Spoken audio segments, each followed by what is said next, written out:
میری بیمارستان‌های خارج نگاه میکنی، رو در و دیوارش چه جملاتی نوشته شده، اصلا مریض با همراهاش میاد تو، حالش خوب میشه. آمریکا بهتر از گذشته بازخواهی گشت. چقدر انرژی بخش.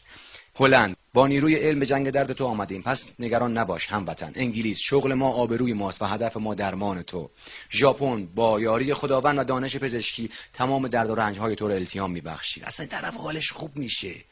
برسه پای دکتر بخواد ویزیتش کنه میگه من خوب شدم خداحافظ، میره. وقتی ایران میری بعضی از این بیمارستانا نگاه میکنی دیوارش نوشته شده توهین به کادر بیمارستان، 80 ضرب شلاق، 3 ماه زندانی و همراه جریمه نقدی. اصلا طرف اگه یه ذره امید داشت از بین رفت، تموم کردم اونجا سکته کردم شد رفت پیکارش. دفترچه‌های درمانم که عالیه دیگه. مثل میگه شما بریم مکانیکی 2 میلیون تومان پول خرج موتور ماشینت شده، یکی بعد بگیم پول تنظیم باد چرخاش با من. در همین حد دفترچه بیمه فقط به اندازه اینه که شما دست خالی نری پیش دکتر. ولی ما که ندیدیم. هی میگن بیمه تکمیلی